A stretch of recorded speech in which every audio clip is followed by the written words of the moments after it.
second speaker. Now we have Peter Ferretto.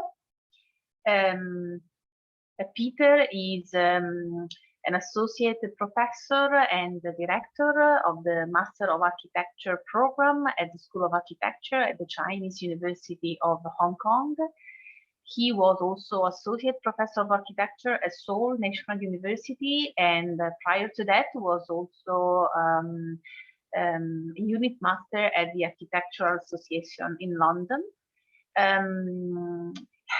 His research focuses on understanding urban rural territories through design prototypes. And today, Peter is presenting a lecture titled Urban Folds, Design Prototypes to Reclaim Hong Kong's Residual Urban Spaces.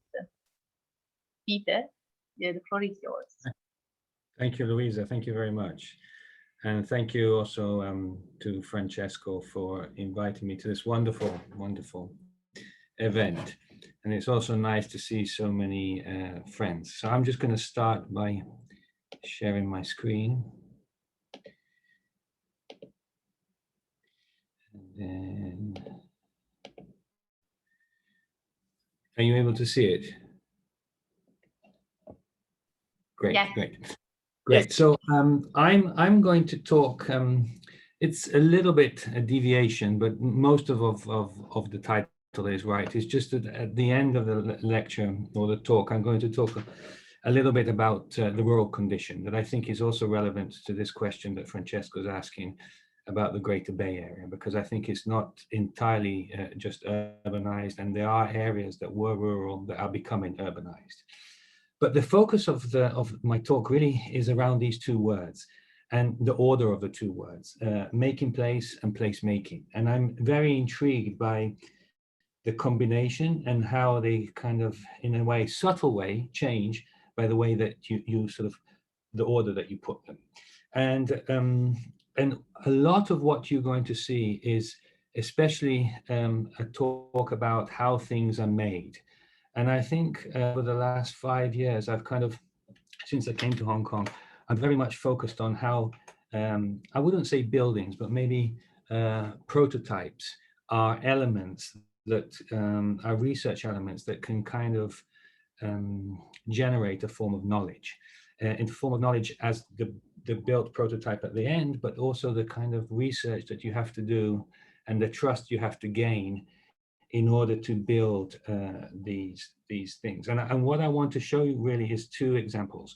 One that is extremely urban in Hong Kong, and one which is a minority village in the southern part of Hunan, a Dong minority, and they're two built projects. And I want to start really with this condition of Hong Kong. And when I arrived here, many of the things that you realize are very familiar, and this is my lift that I have to take every day. And the more you start to look, the more you realize that it's kind of more specific. So in Hong Kong, it's a very superstitious culture. And of course, the way you pronounce the number 4 is associated to the word of death.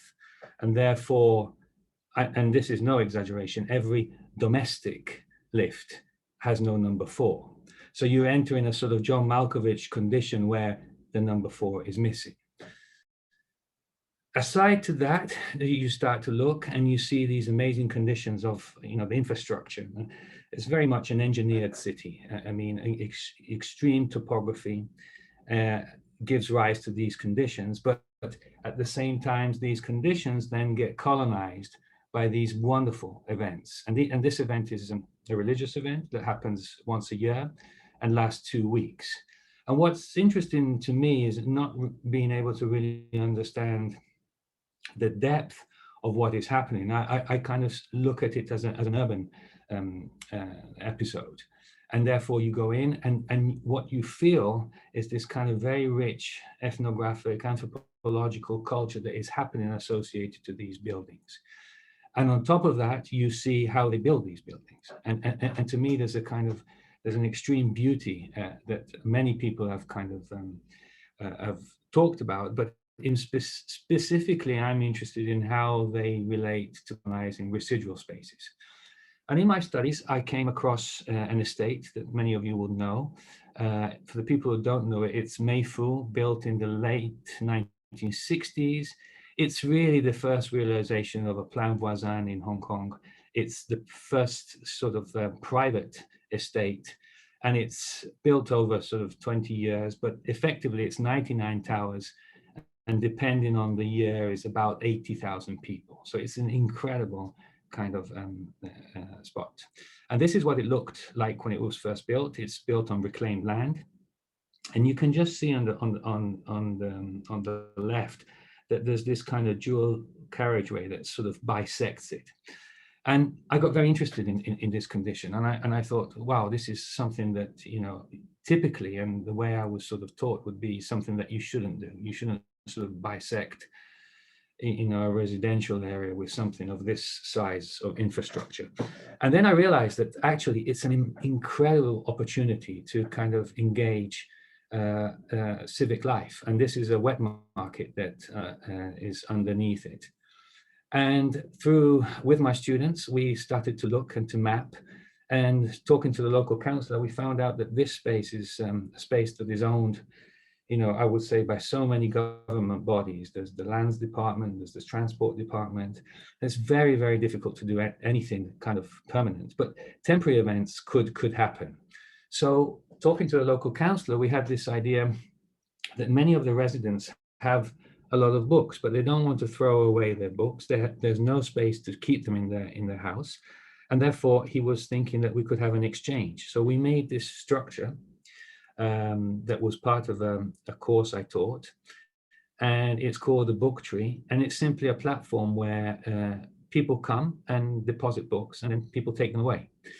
And then we sort of, it was about, I think 6 or 7 students who actually designed it. We modeled it, then we calculated the structure, and we did models of really trying to find out how we could build it the cheapest way possible, and we funded it ourselves. So this was, you know, in Hong Kong dollars, was about 50,000 Hong Kong dollars, not a lot, about close to 5,000 euros. But the beauty of it is that it was manufactured and built by students, and the impact that it had was incredible. It was originally there for 1 month, and then there was a kind of a petition to keep it for 3 months. It had something like 13,000 people that donated books to it. We couldn't count the number of books. And it was kind of a way to see how these residual spaces could be inhabited on a temporary basis. And I think a lot of the discussion that we had last night was related to this notion of temporality in making places. And now I want to take you sort of to a very rural condition. You can see the pin here. So we're quite far away from the Greater Bay Area, but a condition that is similar. So it's a minority village. The village is governed, it's a Dong minority village. It's governed by strong feng shui protocols. Always the villages are next to a river, always the flat land is dedicated to rice, and always the settlements are east-west. It's a highly Confucius society, so there are public spaces for men and public spaces for women, and their architecture is just breathtaking. It's all made of timber, and it's all made without a single drawing, without a single nail. So it's an incredible culture. Unfortunately, many of these villages are affected by many sort of sad conditions and are dying very rapidly. And one of the conditions is this is called village hollowing, where all the sort of working age people leave and then go to the big cities to work, leaving behind their children and also their grandparents. Many of the buildings get abandoned. And so collaborating with Professor Ling from Guangzhou University, we decided to see how we could reactivate these villages. And we had to do it in a very sort of slow way, because we have to gain the trust of the villagers. The villagers are naturally suspicious of any entity that comes from outside. They think that there's sort of development programs. So we went there for 3 years. Students actually make things with local people. These are obsolete tools that a student and a local person were turning into games. It's the first time that really our Hong Kong students from COHK actually make something. So they work very closely with the local carpenters and use sort of very primitive tools. And these are the kind of installations they make, very small, very low key. And the beauty is that then we present all our projects to the community. This is probably one of the nicest reviews I've ever had in my life. The local people come, they see their houses, they see how I say the students try and fix them and come up with solutions. And one of the things that I noticed going there for 3 to 4 years and not being able to speak the language is that I'm constantly playing and going around with the children, and they kind of we formed a very strong bond. And then I realized that they don't have many amenities. This is the village. You can see in the foreground a school, the primary school, the playground for the school, and then there's a sort of a gap. And we started talking to the villagers, the local chief, to see if we could sort of do a project like a public building or a library for the children. And I started to see if I could find some donations in Hong Kong that would actually pay for it. This is the life of the children there. This is beautiful school, but they have to share the books. There are not many books. The kind of amenities they have are very basic. And the sad reality is that because their grandparents look after them, in the afternoon, they go to these kind of places and spend most of their time here. So we designed a building, which we called a book house, sort of stemming from the book tree that we designed in Hong Kong. On the left, you see the chief, the village chief, and on the right is the local painter. And again, we present everything through models. The drawing is not very useful for them. They understand models much better. This is the master carpenter. And again, he's looking at some images. But the interesting thing of this picture is that you can see that the measuring tool becomes the bamboo. That's the sort of the reference point. And from there, there's no measurement that is taken with a meter or a ruler. Everything is measured from this bamboo stick. And then with a series of strings is sort of built. It's all prefabricated. Then the prefabrication is erected very quickly.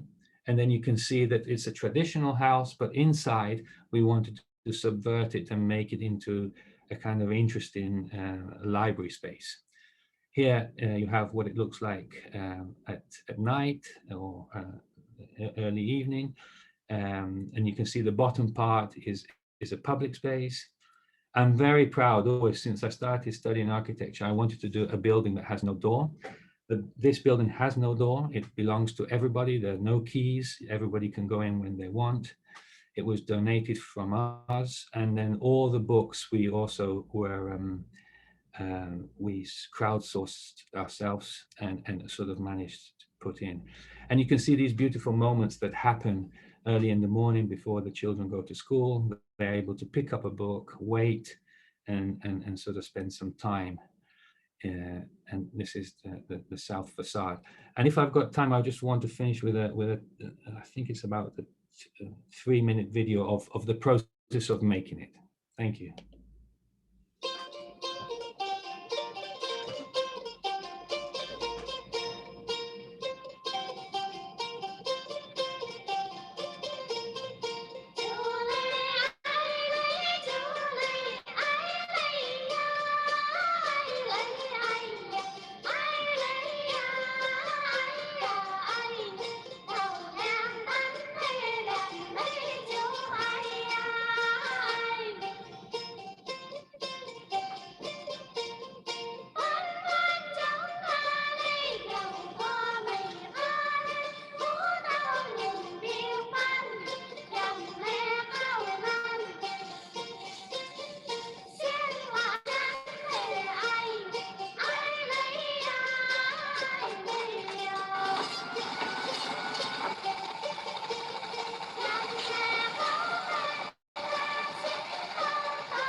Thank you very much. Thank you, Peter.